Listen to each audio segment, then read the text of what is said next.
வணக்கம் நேர்களே. இன்றைய இந்த நேரடி சந்திப்பு நிகழ்ச்சியில் இங்கே தமிழர் விடுதலை கூட்டணியின் செயலாளர் வி ஆனந்த சங்கரி அவர்கள் நிலைய கழகத்திற்கு வந்திருக்கின்றார். அவரோடு தற்போதைய அரசியல் நிலவரங்கள் தொடர்பாக நாம் பேச இருக்கின்றோம். வணக்கம் ஆனந்த சங்கரியா. வணக்கம்.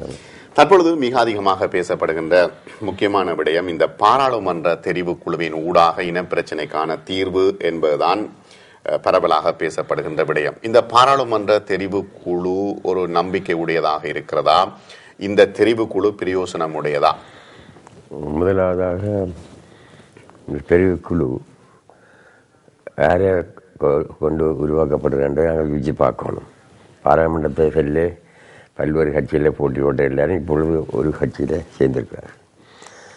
அதே நடைமுறை கையாண்டால் இந்த தெரிவுக்குழுவுக்கு பலி இல்லை.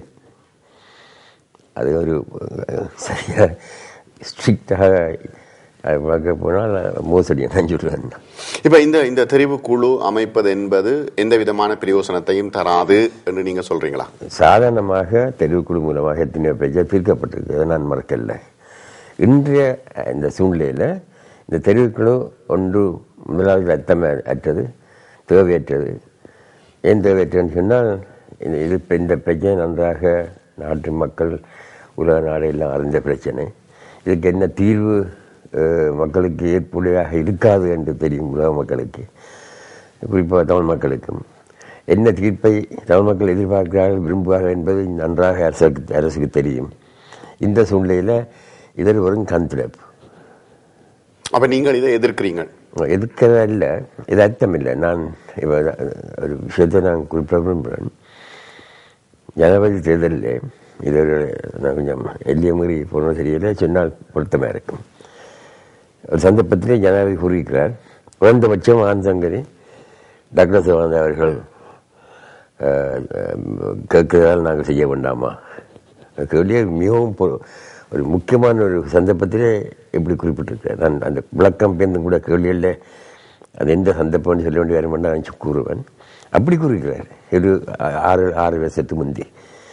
இப்போ 6 வருஷத்துக்கு பிறகு இது கொத்து ரொட்டி இல்லை என்று சொல்கிறார். இது இன்ஸ்டன்ட் நூடுல்ஸ் என்று சொல்கிறார். இதெல்லாம் ஒரு கேலி கூத்து. இப்ப இருக்கிற நெருக்கடியான ஒரு சூழ்நிலையில எவ்வாறான தீர்வை முன்வைக்கக்கூடியதாக இருக்கும் அரசாங்கத்திற்கு? அரசாங்கத்துக்கு நல்ல ஒரு தீர்வு முன்வைக்க தேவையில்லை. ஏற்கனவே சட்டத்தில் இருக்குது 13th Amendment. அவள் நடத்த முடியாது. என்ன தீர்வு அதை ஏற்றுக்கொண்டால் அதுதான் பலர் கேட்கின்றார்கள். நான் அதையும் கேட்கல, நான் அதை கூட விரும்பலை. என்னுடைய ஆலோசனை இந்திய மாடலை பின்பற்ற வேண்டும். அதுக்கு அதில் உள்ள நல்ல காரணத்தை கொடுக்கலாம். ஒன்று, 60 மில்லியன் மக்கள் வாழ்கிற இடம் தமிழ்நாடு. ஒரே வார்த்தையிலேயே இந்திய மாடலை பின்பற்ற போகணும் என்று யாராவது பொறுப்புள்ள கூறினால் தமிழ்நாடு மக்களை அமைதிப்படுத்தலாம். அவர் அதுக்கு மீது சொல்லி கேட்கலாது. மற்றது சாதனமாக பார்த்தால் இந்தியா அயல்நாடு எங்களுடைய பேச்சில் கூடுதலாக இதுவரை அக்கறை எடுத்து வந்திருக்குது. அந்த நாடு இல்லையே ஏற்கனவே இந்த பிரிவினை கோஷம் எழுப்பப்பட்டது பல ஆண்டுகளுக்கு முன்பு. இப்போ யாரும் இந்த பிரிவினை பற்றி அங்கே பேசுவதில்லை. அப்படி அமைதியாக கடந்த 80 ஆண்டு காலத்தில் மிகவும் அமைதியாக வந்திருக்கிற தமிழ்நாட்டில் இங்கே நாங்கள் கூடுதல் அதிகாரத்தை கொடுத்தோடனே எங்களுக்கு வந்து அதை தந்தேன் என்று இந்தியாவிலே கேட்கும். மனசார இந்திய அரசை அல்ல இந்திய மக்களை இந்தியன் மாடலில் உள்ள அதிகாரத்தை பார்க்க கூடுதலாக தரவோன்னு சொல்லி எதிர்பார்க்கறது தப்பு எங்களை பொறுத்தவரையில். சில சொல்கிறார்கள் இப்போ 13th Amendment கூடுதலாக அதிகாரம் இருக்கின்ற அதோடைய பெரிய பிரமாதமாக எடுக்க முடியாது. அவர்கள் அதை மிஞ்சி போனால், இந்தியன் மாடலே மிஞ்சி போனால் அவர்களுக்கு தள்ளடி இருக்காங்க தமிழ்நாட்டில். அது இப்போ பார்க்குற அவரையும் கண்டுபிடி செய்து துவங்கிட்டார்கள். ஒரு ஆளாக அமைதியாக 50 வருஷம் நேருக்கு பிறகு இருந்தவர்கள் அமைதியாக இப்போ பழையபடி இந்த எங்களை பிரிக்க வச்சு நாட்டை பிரிக்க வேணுன்ற கதையெல்லாம் பெற பார்க்குவாங்க. அதை விரும்ப மாட்டார்கள். ஆனபடியால் இந்தியன் மாடல் மிகவும் பொருத்தமானதாக இருக்கும். இதனால் ஜனவரி சொல்லியிருக்கிறேன். பல அமைச்சரோடு நான் பேசியிருக்கேன். ஆனால் இப்போ அரசாங்கம் அதையாவது தரக்கூடிய அளவுக்கு நிலைமை இருக்குதா? எதையாவது இந்தியன் மாடல் என்று நீங்கள் சொல்கிற ஏன் தர முடியும் என்றால் இப்போ நான் நினைக்கிறேன் தான் சொல்லலாம் என்று. ஜனாதிபதி தேர்தல் முதல் தடவையாக தற்போதைய ஜனாதிபதி போட்டி போட்ட பொழுது அந்த எல்லா வேட்பாளருக்கும் நான் ஒரு வேண்டுகோள் விடுத்திருந்தான். இந்த நாட்டில் எங்களுக்கு இந்த இந்திய இன பிரச்சனை தீர்வுக்கு இந்திய முறையெல்லாம் பொருத்தமாக இருக்கும். அந்த சந்தர்ப்பத்தில் நான் பலரோடு பேசிட்டேன். அப்படியே தயவுசெய்து நீங்கள் இந்த தேர்தல் பிரச்சாரத்துக்கு உள்ள எடுக்காமல் இதை அப்புறப்படுத்தி வச்சுவிட்டு தேர்தலில் யார் வெல்கின்றீர்களோ அவர் ஒரு முன்னென்று இந்த பிரச்சனை எடுத்து இந்திய முறையிலான தீர்வை தரணும் என்று கேட்டிருந்தேன். ஜனாதிபதியாக தெரிவு செய்யப்பட்ட பின் தற்போதைய ஜனாதிபதி மஹிந்த ராஜபக்ச அவர்கள் உங்களுக்கு தெரியும், நேற்றைய தினம் மிக முக்கியமான தினம், எங்களுக்கு சுதந்திர தினம். இப்பேற்பட்ட ஒரு சுதந்திர தின விழாவில்லை நாட்டு மக்கள் எல்லோரும் என்ன நடக்குது என்று டிவியிலேயும் ரேடியோலையும் பார்த்தும் கேட்டுக்கொண்டிருக்கிற நேரத்திலே அவர் தன்னுடைய உரையில் கூறுகிறார். மிகவும் முக்கியமானது, அது ஜனாதிபதியினுடைய சுதந்திர தின விழா உரை மிகவும் முக்கியமானது, எல்லா உரைகளிலும் பார்க்க முக்கியம். அது சொல்கிறார், முழக்ககண்ட சமுத்திர திட்டத்தை ஆரம்பித்து வைத்த பொழுது நான் பேசியது உங்களுக்கு ஞாபகம் இருக்கும். தமிழ் மக்கள் முஸ்லிம் மக்களுடைய பிரச்சனைக்கு தீர்வு காணணும், அவருடைய பிள்ளைகளுடைய எதிர்காலத்துக்கு நாங்கள் வளம் பெற செய்ய வேணும். ஆகவே இப்போ அதுக்கு சிங்கள மக்கள் தயாராகிவிட்டார்கள். ஆட்சியமாக உங்களை கேட்க தயாராகிவிட்டார்கள். கொஞ்சம் கடுமையாக சொல்லி புலிகள் கேட்கிறதை நான் கொடுக்க மாட்டேன். ஆனால் திருவாளர் ஆனந்த் சங்கரி, டாக்டர் தேவானந்தா போன்றவர்கள் கேட்டவையாதல் குறைந்தபட்சம் கொடுக்க வேண்டாமான்னு கேட்கிறார். இதை இப்போ நடந்த 59வது சுதந்திர தின விழாவில் இதை ஜனாதிபதி கேட்கிறார். ரெண்டாவது அன்றைக்கு அவருடைய நிலப்பாடு என்னென்று திட்ட தெளிவாக தெரியுது. ஏன்னா அந்த நேரத்தில் இந்த இந்திய முறையை அமல்படுத்த வேண்டும் என்று சொல்லி நான் மிகவும் தீவிரமாக பிரச்சாரத்தில் ஈடுபட்டிருந்த நேரம். அமைச்சர்கள் சந்தித்திருக்கிறேன், ஜனாதிபதியை சந்தித்திருக்கிறேன், எதிர்கட்சி தலைவர், இப்படி பலர், மற்ற மல்வட்ட அஸ்கரியா மாநாயக்கர்கள் எல்லாருடையும் காய்ச்சி அதுக்கு ஒரு எதிர்ப்பு, அந்த கருத்துக்கு எதிர்த்த கருத்து யாரும் சொல்லவில்லை. என்னும் சொல்ல போனால் ஒரு சந்தர்ப்பத்தில் இந்த ஜாதிகள் உரிமை உங்களுக்கு தெரியும், அவர்கள் எவ்வளவு தீவிரமாக செயல்படுகின்றவர்கள். என்னை சந்தித்து பேசிய பின் அவர்கள் சொன்னார்கள், நீங்கள் எங்களோட தலைவர் சந்திக்க வேண்டும், மெத்தானந்த தேர்வு சந்திச்சு. அவருக்கு நான் சொன்னது, இந்தியா உலகத்திலேயே மிகப்பெரிய ஜனநாயக நாடு, அதிகப்படியான மக்கள் இந்துக்கள், பாகிஸ்தான் பங்களாதேஷ் போன்ற அயல் நாடுகளோட முரண்பாடு இருக்கின்றார். அப்படி இருந்தும் ஒரு இஸ்லாமியரை ஜனாதிபதியாக போட்டது எங்களோட நாட்டில் முடியுமான்னு நான் கேட்டினவர். ஏன் முடியாது, இந்தியாவிலேருந்து நமது மொழி, உங்களுடைய மொழி, உங்களுடைய கலாச்சாரம், உங்களுடைய சமயம், எங்களோட சமயம் எல்லாம் இந்தியாவிலேருந்து தான் வந்தது. நாங்கள் எல்லாரும் இந்தியாவிலேருந்து வந்த நாங்கள். எல்லாத்துக்கும் மேலாக இந்திய அரசு கூறுகின்றது, நாங்கள் நாட்டை பிரிக்க விட மாட்டோம், எந்த சந்தர்ப்பத்தையும் பிரிக்க விட மாட்டோம். எங்களுக்காக இல்லாவிட்டாலும் அவர்களுக்காக அதை பிரிக்க விட மாட்டார், தங்களுடைய எதிர்காலத்துக்கு பாதுகாப்பதற்காக. அப்படி இருக்கல நீங்கள் ஏன் சுவாமி இந்த பேர் ஏற்கக்கூடாது ஒரு முன்பின் யோசியாமல் டக்கண்டு சிங்களத்தை சொன்னார். ஆனந்த் சங்கரி மந்திரமாக யோஜனாவை அப்படி பிள்ளைக்கான்னு வாண்டார். அது தமிழை சொல்ல போனால் நாங்கள் அதை ஏற்றுக்கொள்றோம் சொன்னார். எத்தனையாம் ஆண்டு இது? இது நான் நினைக்கிறேன் 2006, 2007. இப்ப என்ன நிலைமை? இப்பவும் நான் நினைக்கிறேன் அந்த உள்ளத்திலே பதிஞ்சிருக்கு அந்த தீர்வு. யாருமே சொல்ல மாநாயக்காக்கள் திருப்பி சொல்லியிருக்கிறார்கள், எல்லாரும் இருக்கக்கூடிய தீர்வுகள் வைங்க எதுக்கப்போ அவர்கள் நிச்சயமாக எதுக்க மாட்டார். அவருடைய பேச்சுக்கள் கூட்டடிக்க விட்டுக்கிறார்கள். அவர்கள் இன்றைக்கும் இந்த நிலைப்பாட்டை எதுக்க மாட்டான்னு எனக்கு நம்பிக்கை இருக்கு. அதே போல பழைய ஜனாதிபதி, பழைய முதலமைச்சர் ரட்டசிறி விக்ரமநாயக்க, இந்த அரசாங்கத்தில் உள்ள சில அமைச்சர்கள் பேராளி சொன்னால் இப்போ அவர் சங்கடமாக இருக்கும். குறைந்தபட்சம் 7 அமைச்சர்கள் நான் சந்திச்சிருக்கேன் இது சம்பந்தமாக. இந்த 7 பேரும் எனக்கு சப்போர்ட் இந்திய மாடலுக்கு. எதிர்கட்சி தலைவர் அடிக்கடி பேட்டிலையும் கொடுத்துருக்கிறார், இன்றைக்கும் அவர் சொல்லியிருக்கிறார் இந்தியன் மாடல் தான் ஏற்பனேன். கரஜூஸ்ரியா 2 மாதத்துக்கு முந்தைய ஒரு பேட்டியில் சொல்லியிருக்கிறார் இந்தியன் மாடல் தான் எங்களுக்கு திறமான. அப்போ எங்கே பிரச்சனை வருது? எங்கே பிரச்சனை வருது என்றால் நாங்கள் கேட்குறதே சரியாக கேட்கணும். நாங்கள் நாங்கள் இந்த இனத்தை சேர்ந்தவர்கள் இந்த பாருங்க டெல்லி நீங்க தமிழ் தேசிய கூட்டமைப்பை சொல்றீங்களா? தேசிய கூட்டமைப்பு அதில் குற்றவாளி தான்.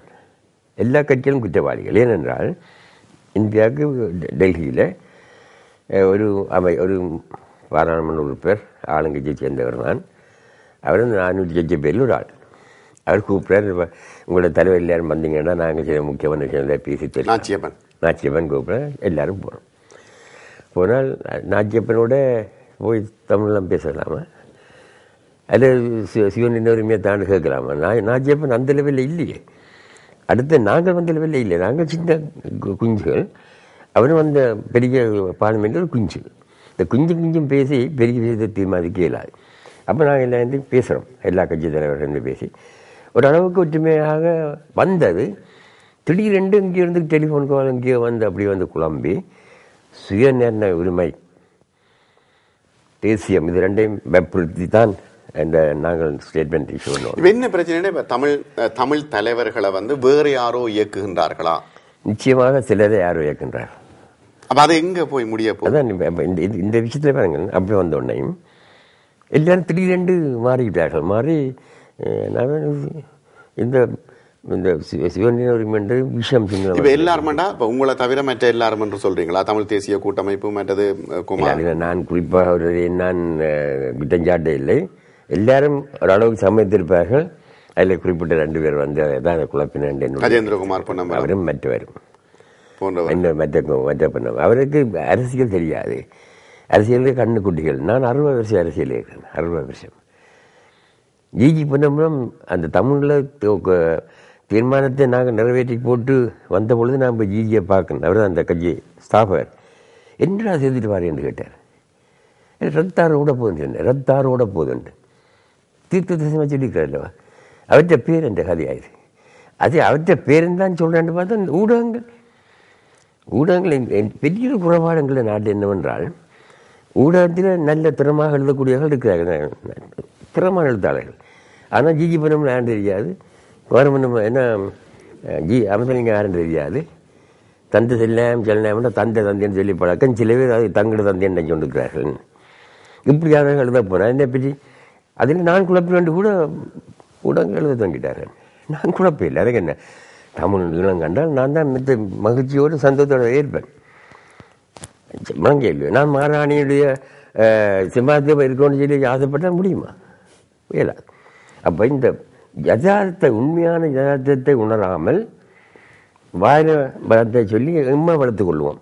நம்முடைய ஸ்தானத்தை படுத்து கொண்டு சில செய்யப்படுகின்றார்கள். நான் அப்படி செய்கிறேன் இல்லை. நான் அப்படி செய்கிறேன். நான் இருந்திருந்தால் ஒரே ஒரு சொல்லு, தம்பி பிரபாகரன் நான் உண்டியால் தான் ஒற்று சொல்லு நான் சொல்லியிருந்தால் இன்றைக்கு நான் தான் பார்லிமெண்ட்டில் தமிழ் தேசிய கூட்டமைப்பின் தலைவராக இருந்திருப்பேன். நான் என்ன சொன்னேன், நீ ஏகமதாக பிரதி என்று சொல்ல முடியாது, ஏகப்பிரதி என்று சொல்ல முடியாது. விடுதலை புலிகளை ஏன்னால் அவர்கள் தேர்தலை போட்டு அப்படியே தான் வந்திருந்தால் ஏகப்பிரதின்னு சொல்லுவேன். நாங்கள் ஒரு காலத்தில் தமிழர் விடுதலை கூட்டணி 18 ஸ்தானங்களை பெற்றாங்க. எல்லா தொகுதியும் பண்ணாங்க. அந்த தேவநாயகத்தினுடைய கல்குடா தொகுதியை தவிர எல்லா தமிழ் மெஜாரிட்டி தொகுதிகளிலும் பண்ணாங்க. தமிழ் பேசும் மக்கள் மெஜாரிட்டி தொகுதி பண்ணுறாங்க சொல்லியாரு ஏகப்பிரதி என்று. இது யாரும் முன்வச்சு தேர்தலில் போட்டி போடவில்லை. அப்போ அதை நான் ஏற்றிருந்தால் இன்றைக்கு நான் ஒளிவைக்க முடியும் பார்லிமெண்ட்லேருந்து. இப்போ தமிழ் மக்களுக்கான தீர்வு என்ன? இப்ப இந்த சிங்கள அரசியல்வாதிகள் தமிழ் மக்களுக்கான தீர்வை எவ்வாறு கொடுக்க நினைக்கிறார்கள்? இதுல பாருங்க, ஒன்று இந்த தேசியம் சம உரிமை என்ன சிவன் பேசுறேன். எனக்கு இந்த தேசியம் என்ன உங்களுக்கு தெரிஞ்சா சொல்லுங்க. நான் தேசியோட உடுக்கிறேன். இன்றைக்கு எது இந்த குளிருக்காக எதை போடணும் இருக்கேன். நான் உடுக்கிற தேசிய உடை எல்லாருக்கும் தெரியும். பேப்பர் எழுதிய கேள்விகள் வெள்ளை வேட்டி கொடுத்து எந்த நேரமும் வெள்ளை வேட்டியில் காட்சி அளிக்கின்ற அந்த என்று எழுதுவார்கள். ஆங்கில பேர் எழுதல. மேன் லீடர் கிளாட்டின் பைட் குளோதையும் சரி. அப்படி அப்போ தேசியம் பேசுன்னு நான் நீங்களும் பேர் தமிழோடு தமிழ் சாப்பிட்றோம். இங்கே வந்தாலும் அந்த புட்டுடியப்போ தான் கேட்குதொழிய இடக்கிட பானி சாப்பிட்றோம். அப்போ பானி பேர் என்ன தேசியம்ண்டா? நாங்கள் இந்த தமிழுக்கு மக்கள் என்ற உணர்வோடு, தமிழ் சேர்ந்த மக்களோட உணர்வோடு நாங்களும் இஸ்லாமியர்களும் தேசியம்தான் பேசி கொண்டு இருக்கிறோம். அப்போ அது ஒரு அர்த்தமில்லாத சொல்லுக்கு அர்த்தத்தை மக்கள் கருதி கொண்டு யாரு கேட்டாங்க என்னென்று சொன்னால் மக்களுக்கு விடுங்க. மக்கள் என்ன சொல்லிருக்காரு சுவன்ய உரிமை தமிழ்நாடு ஈழம், அந்த ஈழத்துக்கு வேறு சொல்லுன்னு நினைச்சுருக்கிறார்கள். சுயநிர்ணய உரிமை அது இல்லை என்றால் ஈழம் அல்லது தனிநாடு என்று நீங்கள் தெரிஞ்சால் கிளியராக சொல்லுங்க. நாங்கள் சுயநிலை என்று சொல்றது இதுதான். நம்முடைய கலாச்சாரம் சம்பந்தமான சில இதுகள். இப்போ கலைஞர் எடுத்தார் ஒரு முடிவு, வருஷப்பிறப்ப தைப்பொங்கலை வருஷப்பிறப்பாக்கினார். அவருக்கு யார் அந்த அதிகாரம் கொடுத்து? அது ஒரு பைத்தியக்காரவிலே எனக்கு தெரியுது. பரம்பரை ஆண்டாண்டு காலமாக தைப்பொங்கல் வச்சிருந்தது அதுதான் வருஷப்பிறப்பு. இது அப்படி சில குழப்படி இல்லாமலுக்கு இருந்தபடி நம்முடைய கையிலேயே கலாச்சாரம் அதனை பேணி காக்க வேண்டும். அதுதான் நாங்கள் சொல்ற சுயநிலையம் என்றால் எந்த முட்டாள் அதை மறுப்பான், எந்த அரசாங்கம் அதை மறுக்கும். அதோடு சிவநியம் வெளியில சொல்றது நாங்கள் சுயநியம் என்றால் தென்னாடு தான். இப்படி இந்த சீப்பாக என்ன இந்த மலிந்த அரசியல் செய்ய எனக்கு தெரியாது.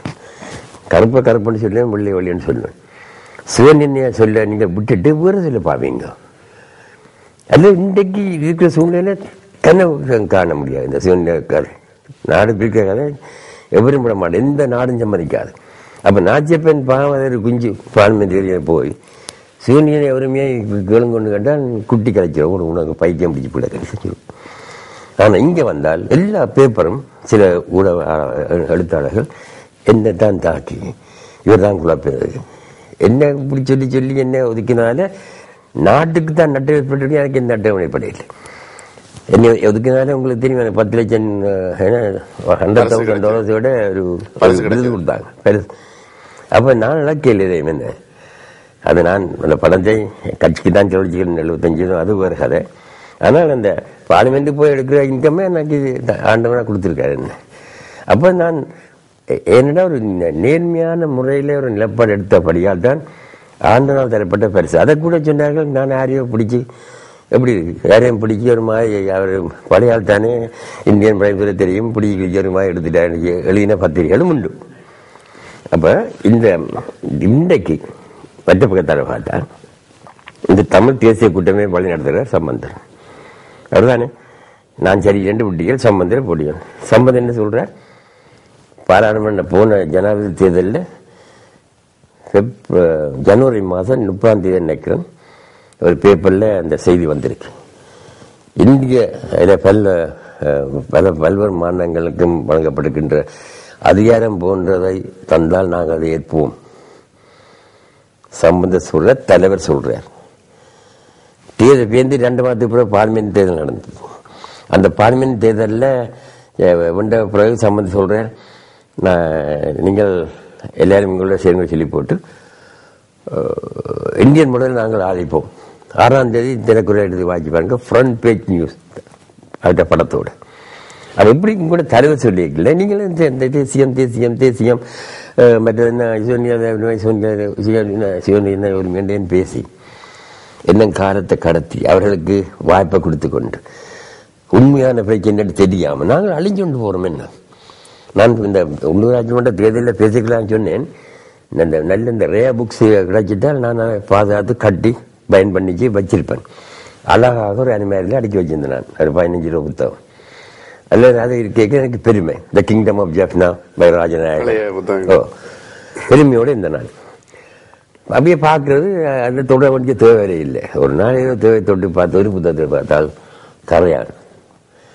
அதுவும் கரையான் ஒரு டைம் படி இல்லை, எல்லாத்தையும் அங்கே ஒன்று மட்டையிலேருந்து மற்ற மட்டைகள். அடுத்த புத்தகத்தை எடுத்தால் அதே கதி. ஏதோ விதத்தில் கூட குறைய அந்த புத்தகம் அத்தனையும் அழிஞ்சு நாசம். அதுதான் இன்றைக்கு நடந்துருக்கு. திறந்து பேச முடியாது. சினிமா பண்டாரநாயக் அவர்கள் யாழ்ப்பாணம் யூனிவர்சிட்டியை திறக்கிறதுக்கு வரையில அவர் வாரதை எதிர்த்து நாங்கள் சந்திக்கு சந்தி ஒரு 10 நாள் ஒவ்வொரு சந்திக்கு சந்தி கூட்டம் வந்து பல ரோட்ல அவ வாரண்டு நாங்கள் காளியக்க வீராளியம்மன் கோயில்ல உண்ணாவிரம் நடத்துவதற்கெல்லாம் ஏற்பாடு செய்திருந்தாங்க. யாரோ சதி செய்து அதுக்குள்ள போய் முதல் நாள் இருந்தே சத்தியாகிரகம் தூங்கிட்டார். 2 பேர் அரசாங்க கட்சிக்காரர். பக்கத்துக்கான இரவிரவாக ஞாபகம் 12 மணி போய் 6 எழுப்பி பெர்மிஷன் எடுத்து இரவிரவாக அடுத்த பக்கத்துக்கானியை கிளியர் பண்ணி அதில் உண்டாவரம் இருக்கிறோம். ஒரு தினம் இந்த ஜனாதிபதி பிரதம மந்திரி வர வைக்க போகக்கூடாதுன்னா எங்களுடைய வேண்டுகோளிட்டு பல சனம் போயிடலாம். ஆனால் மக்கள் போனவர்களும் உண்டு. அம்மா போய்க்கல கை காட்டி போடுறோம், நாங்களும் கை காட்டுறோம். இன்றைக்கு முடியுமா? கோல்ஃபேஸில் இருந்து ஒரு லவுட் ஸ்பீக்கரை போட்டால் அதில் கிட்டடி அந்த தொங்கிலேருந்து பார்லிமெண்ட் முன்னாலே இருக்கிற இடத்துல கத்தினால் டெம்பிள் இங்கே கேட்கும். மாராணி என்ன குவீன்ஸ் ஹவுஸ் அலைமலைக்கு இங்கே கத்தினா கேட்கும். அந்த முந்தின இருந்தால் ஜாவிமாயை கேட்கும். எப்போ எங்களுக்கு அந்த தடை இருக்காது. எப்பவும் அப்போ கூட்டம் தான் வைக்கக்கூடிய அந்த கோல்ஃபேஸில் பெர்மிஷன் எடுத்தால் எங்களுக்கு அங்கேயும் கூட்டம் வைக்கலாம். இன்றைக்கு முடியுமா? இப்ப தமிழ் தேசிய கூட்டமைப்புக்கும் அரசாங்கத்துக்கும் இடையிலான பேச்சுவார்த்தை நிலைமையை பற்றி நீங்க என்ன நினைக்கிறீங்க?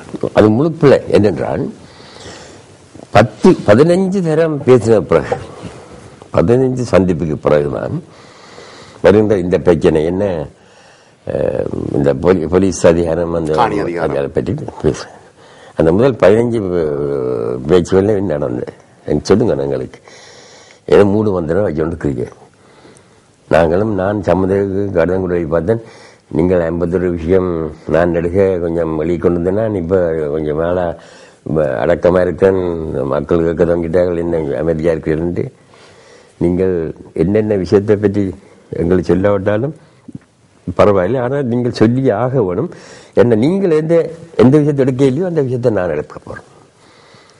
இன்று வரைக்கும் பதில் இல்லை. என்ன கேட்டால் இன்றைக்கு எங்களுக்கு எல்லாத்தையும் பார்க்க உள்ள பிரச்சனை ராணுவ பிரச்சனை தான். என்ன ராணுவ பிரச்சனை அங்கே நாங்கள் எதுவும் வாழ முடியாது. இப்ப கிளிநொச்சியில என்ன நிலவரம்? இப்ப நீங்கள் கிளிநொச்சி, யாழ்ப்பாணம், கொழும்பு 3 இடத்திலையும் இருக்கிறீங்க. இப்ப கிளிநொச்சியில என்ன நிலவரம், மக்களுடைய நிலைமை? நீங்கள் பார்த்தீங்கன்னா இது ஒரு ராணுவ முகாம் போல இருக்குன்னு சொல்லி சந்தி யார் கேட்டது? ஏர்போர்ட் கோடிக்கணக்கில் மக்கள் பட்டினி. இரண்டமடையில் கிளிநொச்சியில விமான நிலையம் கிளிநொச்சியில மக்கள் கடும் பசி, எல்லாருக்கும் வேலை வாய்ப்பு இல்லை. அதாவது அதுகள் அரசாங்கம் கொடுக்க உதவி நிறுத்தி போட்டு அரசாங்கம் கொடுக்க இல்லை. பிறநாடு அரசாங்கம் வேர்ல்டு ஃபுட் ஆர்கனைசேஷன் தான் கொடுத்தது. அப்போ அப்படி பட்டி கிடைக்கல, இருக்க ஒழுங்கான வீடு இல்லை, இருந்து சமைக்க குசினி இல்லை. சும்மா நான் 12 இந்தியன் கவர்மெண்ட் கொடுத்த தகட்டையும் கொடுத்து இந்தியன் கவர்மெண்ட் என்ன செய்ய முடியும்? என்ன ஒரு ஊரா 2 ஊரா 8 மாவட்டம், என்ன 8 மாவட்டம் 2 மாவட்டம் கம்ப்ளீட்டா வீடு வாசல் ஒரு கதிரை மீசனா எல்லாம் இருக்கிற தைல படிச்ச மாதிரி மரப்பட்டி கூட கிடைக்கல என்ன என்ற வீட்டில். அப்படி மக்கள்கிட்ட கேட்கல. பிடி ஒரு ஏர்போர்ட் என்னமா இருக்குன்னா இந்த ஏர்போர்ட் விஷயம். ஒரு ரோட்டால் போறான், ஒரு குதிரை லாடன் கரண்டு போய் கிடக்கு. எடுத்து பார்த்தாடே ஒரு லாடன் இருக்கேன். அப்புறம் குதிரை வாங்கணும். நான் குதிரை வாங்குறான். குதிரை வாங்கி போட்டு பார்த்தா இந்த குதிரையை வச்சுட்டு நான் வண்டில் ஒன்று போனமே வண்டில் வாங்கினான். வண்டிலுக்கு விட சரி எல்லாம் முடிஞ்சிச்சு. வண்டிக்கு சில்ல ரிப்பேர், அது திருத்தம் காசு இல்லை. குதிரையும் போச்சு, வண்டிலும் போச்சு. கிடைச்ச ஒரு லானோட பழையபடி அவருடைய வாழ்க்கை ஆரம்பிக்கிறேன். இந்த நாட்டில் இவன் கேட்டான் கிளிநொச்சிக்கு ஏர்போர்ட் 8,000 ஏக்கர் காணி ஒதுக்கி வச்சுக்கு முல்லைத்தீவில் புதுக்குடியிருப்பு அங்கால ஏர்போர்ட்டாம். என்ன ஏர்போர்ட் மீனியாக்கள் இந்த நாட்டில் உள்ள தலைவர்கள் ஏர்போர்ட் மீனியாவா? ஏர்போர்ட் நீங்கள் இதை பற்றி கதைக்கலையா? எத்தனை காய்ச்சா, எத்தனை எழுதியாச்சு, என்ன சொல்லணும்? அவன் பதில் சொன்னா தானே சொல்லுங்க. பதில் சொன்னா எழுதினா நாங்கள் வேந்து அடுத்த கேட்கலாம். அப்போ நாங்கள் கேட்குறது எங்களுடைய மக்கள் சொந்தமாக ராட்டால் ஓட்டால் ஒன்று பாருங்க. ஒரு கிளிநொச்சி எடுத்தீங்கன்னா அது ஒரு காட்டு பிரதேசமாக இருந்த இடம். அப்போ கொஞ்சம் கவனமாக விட்டால் காடு வளர்ந்துடும். அப்போ அது குடியேற்றத்திலும் தானே. அப்போ அந்த வீட்டில் ஜனன் போய் கடைசியாக தங்கட வீடுகளில் உள்ள காடுகளை திருத்தி ஒரு மாதிரி இருக்க துவங்கினால் ஒரு 10 வீடு, 10 வீட்டுக்குள்ள ஒரு தரம் இல்லை, 11ஆவது வீடு, ஒரு ஒரு ஒரு ஒரு தாய் 3 பிள்ளைகள், புருஷன் செத்து போனார். இது 1/2 கிலோமீட்டர் இல்லை 1/4 கிலோமீட்டர் இல்லை 1/2 கிலோமீட்டர் தூரம் அப்படி ஸ்பேஸாக இருக்கு. ஒரு அசம்பவம் நடக்கையில் ஒரு சம்பவத்தை சொல்கிறேன். நான் போகிறேன் அந்த முகாவரி போகிற பாதை. ஒரு நாள் ஒரு வீரர் நிற்கிற தோக்கோட நான் சந்திக்க போனால் ஒரு கொஞ்சம் தூரம் போய் பார்த்தா ஒரு குமர்புள்ள போய்கொண்டிருக்கு. ஒன்றும் நடந்து நான் சொல்ல வர இல்லை. ஏன் நடக்காது? எத்தனையோ சம்பவங்கள் அசம்பவங்கள் நடந்திருக்கு. கோர்ட்டில் வழக்கு நடந்துருக்கு. விசமணியில் சம்பவம் கோர்ட்டில் வழக்கு நடந்துருக்கு. எத்தனையோ இடங்கள்ல எல்லாரும் உத்தவர்கள் அல்ல. நீங்க ஜனாதிபதியை சந்தித்து பேசல? சந்திச்சு பேசி பிரியோனம் இல்லை. அவசியமா நக்கல் அடிப்பாரு. அன்றைக்கு ஒரு கட்டத்தை சொன்ன அவருக்கு உங்கள் அவரை சந்திக்க போனாங்க. நீங்கள் இந்த எண்ணத்தை இந்த மக்கள் பயங்கரவாதத்தால் இழந்தார்களோ அது எல்லாத்தையும் பெற்றுக் கொடுப்பீர்கள், முன்னும் பெற்றுக் கொடுப்பீர்கள் என்று சொன்ன நீங்கள் எழுத்தில் இருக்குது. அவர் சிரிச்சு பிடிச்சி விடுறார், உங்களுக்கு இந்த தேர்தல் காலத்தை கொடுக்குற வாக்குறுதி எல்லாம் சீரியஸாக எடுக்கிறீங்க. நான் கேட்டது அங்கே மக்கள்கிட்ட சேர்ந்த நகை பவுன் மட்டும் அவ்வளோ லொரி கணக்கில் அடக்கு ரிசீப்ட் வச்சிருக்காங்க. எத்தனையோ பேர் 2 பவுன் 3 பவுன் கொடுத்தவர்கள் இருக்கின்றார்கள். அது அந்த நகை இருக்கு ஒரு பக்கத்தில். இன்னொரு சந்தர்ப்பத்திலே ஏதோ நகை கொஞ்சம் அம்பிட்டுக்கு பார்த்தா அதில் பேர் தந்தையா இரநமடு சந்தி எல்லாம் இரநமடு கிழக்கு கொடுத்த நகையல்ல, பிடிவட்ட நகையல்ல ட்ராக் பண்ணிருக்கான். என்ன அதுல இருந்து வடிவா கிளியரா தெரியுது. அடகு வச்சிருக்கேன் வீடு என்ன அதை கொடுக்கவன். அதை பற்றி ஒரு கதை கிடையாது. என்ன இதெல்லாத்தையும் யார்கிட்ட போய் சொல்லலாம்? 15 சந்திப்பு முடிஞ்ச இந்த 15 சந்திப்பில் பற்றி பேசினார்களா பேச இல்லையான்னு எங்களுக்கு தெரியாது. பேச இல்லைன்னா நான் பேசுவேன், நான் எழுதுவேன். பேசி அப்படி நான் எழுத அவர்கள் பேசினேன் நான் பேசினா நாங்கள் எல்லாம் சரிப்படுத்தி நான் கைக்குள்ள வந்துட்டு நான் சங்கரி எடுத்து போட்டேன். இதுதான் என்னுடைய வரலாறு.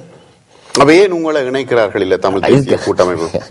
நான் சில விஷயத்தை சொல்லிடுவேன், நியாயத்தை சொல்லிடுவேன். இவன் இந்தியன் எல்லாரும் ஏற்றுக்கொள்ளக்கூடிய ஒரு ஒரு ஸ்கீம்.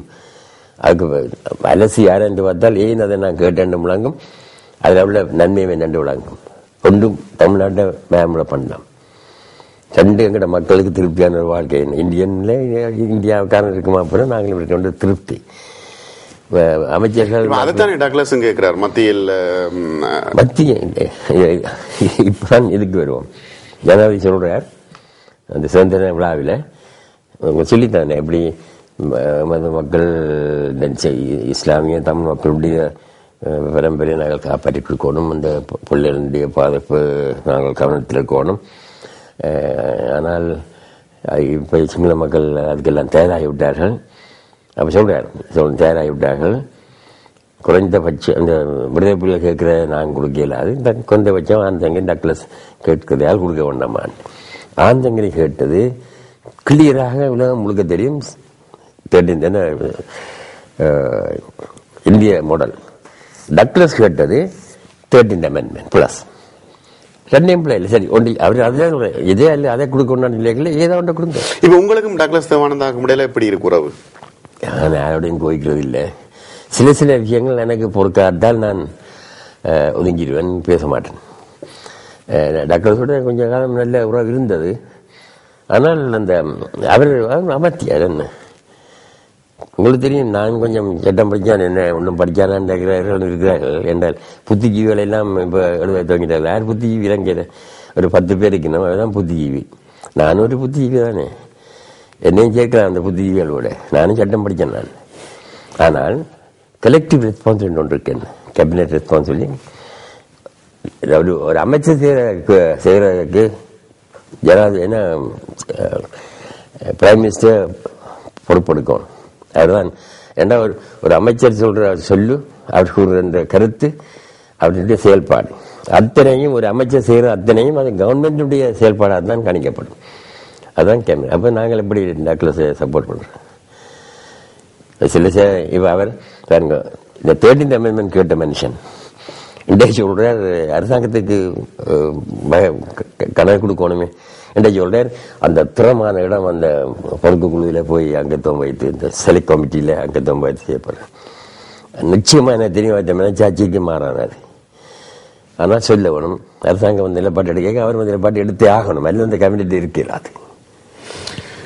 திரு ஆனந்த சங்கரி அவர்கள் எங்களோடு இருக்கின்றார். நீங்களும் அவரோடு உரையாடலாம். இப்பொழுது இடைவேளையை தொடர்ந்து பேசுவோம்.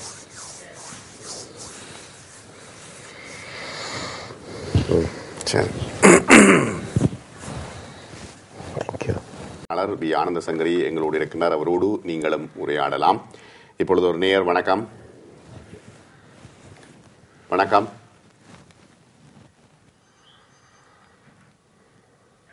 ஹலோ, வணக்கம். பேசுங்க. யார் பேசுறீங்க? நான் சுரேந்திரங்க, பிரான்ஸ்ல இருந்து பேசுங்க. சுரேந்திரன். ஆனந்த் சங்கரி ஐயா இதுக்கு முதல் சொன்னாரு, இந்தியாவினுடைய சட்டத்திட்ட பிரகாரம் தான் எங்களுக்கு தமிழருக்குரிய உரிமைகள் கிடைக்க வேண்டும் என்று. அதன்படி பார்க்க போனா இந்த உரிமையும் இதையும் நீங்கள் அறிஞ்சு வச்சிருந்த அளவில் நீங்கள் ஒரு காலம் கூட்டணியில எதிர்கட்சி அளவுக்கு இருந்த போது நீங்க ஏன் அதை அப்ப பெற்றுக் கொடுக்க முடியவில்லை?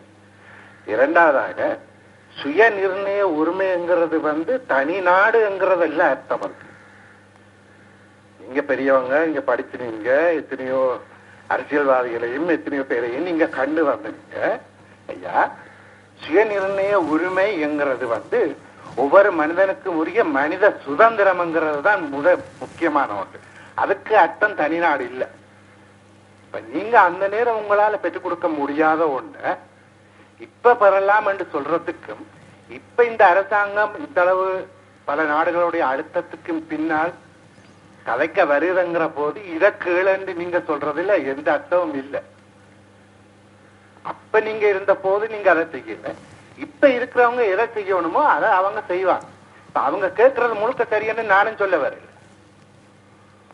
எங்களுக்கு முழுக்க தனிநாடாக கிடைக்க போகுதுன்றதை நாங்க சொல்ல வரல. தனிநாடு கொடுக்க போறது இல்ல. ஆனா எங்களுக்குரிய உரிமைகளை நாங்க பெறுறதுக்கு நாங்க எந்த வழியில போக வேணும்ங்கிறது ஐயா முக்கியம். நீர் கேட்டது கேட்டியா என்ன தெரியல.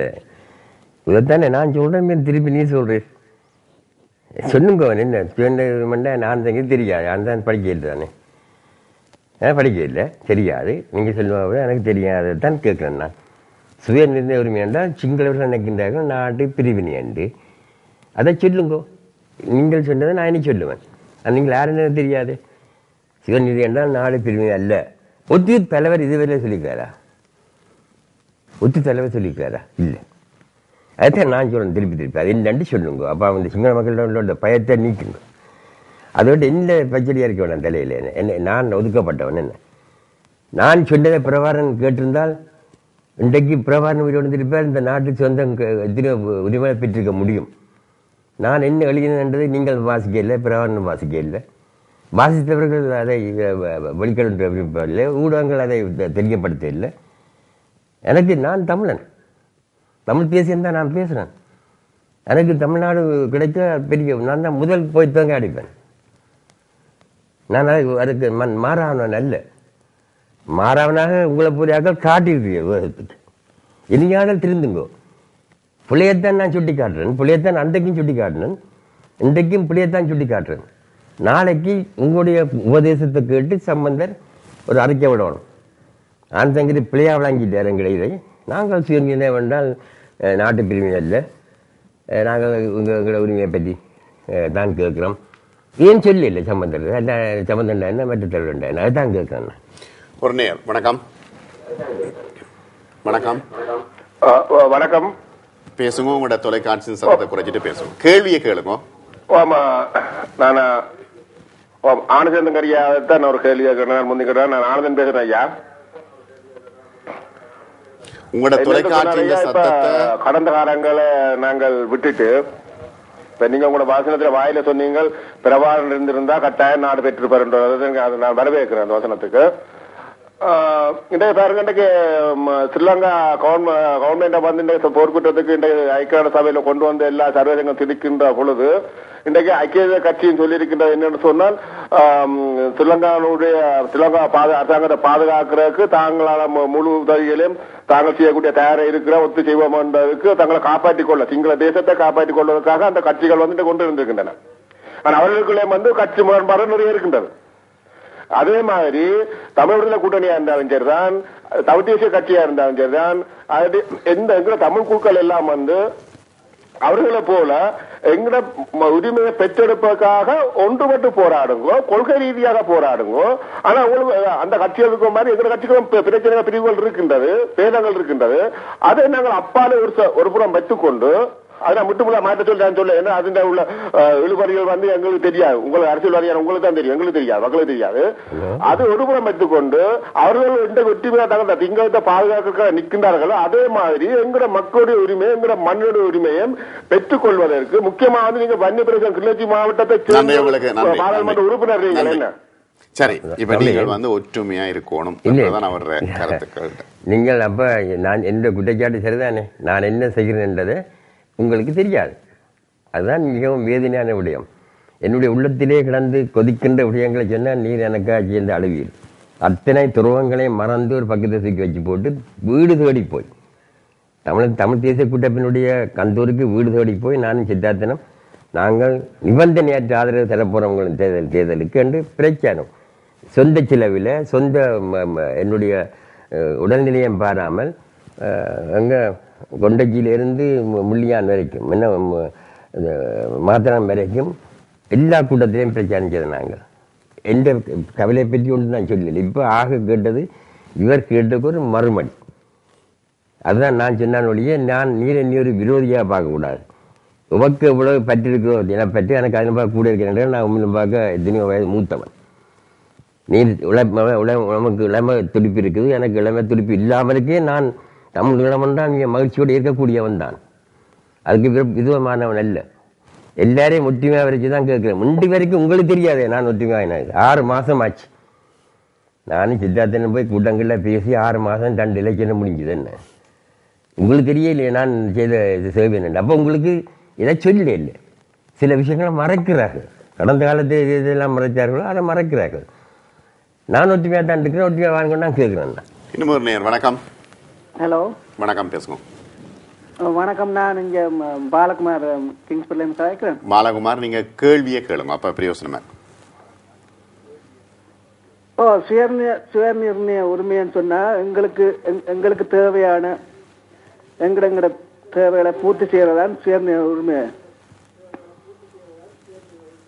எங்களுக்கு எல்லா அதிகாரங்களும் எல்லா அத்தியாவசிய தேவைகளும் அதுதான் சுயநிர்ணய உரிமைன்னு சொல்றது.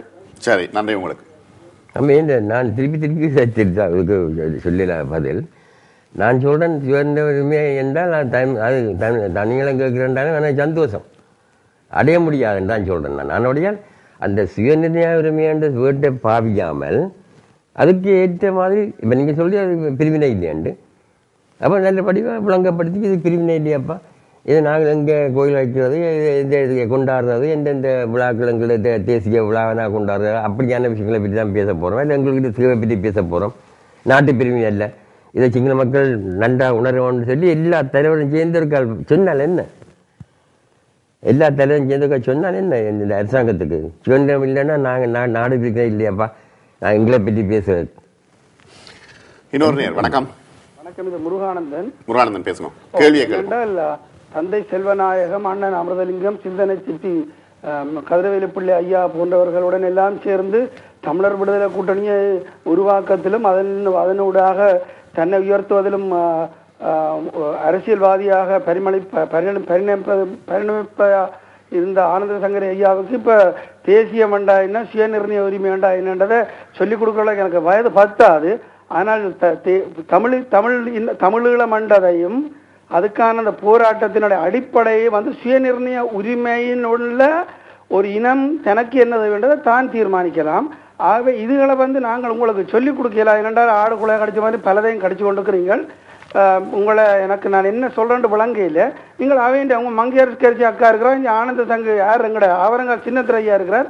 இப்படியான ஆக்கள்கிட்ட கேளுங்க. ஏனென்றால் இதே வானொலியில கொஞ்சம் போறங்க ஐயா, இதே வானொலியில மண்ணாங்கட்டி தேசியம் மட்டும் நிர்மலா அவருக்கா சொல்லி போட்டு போனா தமிழ் மக்களுக்கு தெரிஞ்சதை அதை கண்டிக்கிறேன். அனசுக்கு மேற்கனவே சொல்லிக்கிறேன், மண்ணாங்கட்டி தேசியம் இல்ல தமிழ் தேசியம் தான் இருக்கிறது. தமிழ் தேசியம் எப்படி வந்தாண்டால் எங்களுக்கு என்ற ஒரு மரபு வழி பிரதேசம் இருக்கிறது, ஆண்ட வரலாறு இருக்கிறது, ஒரு பொருளாதார கட்டமைப்பு இருக்கிறது.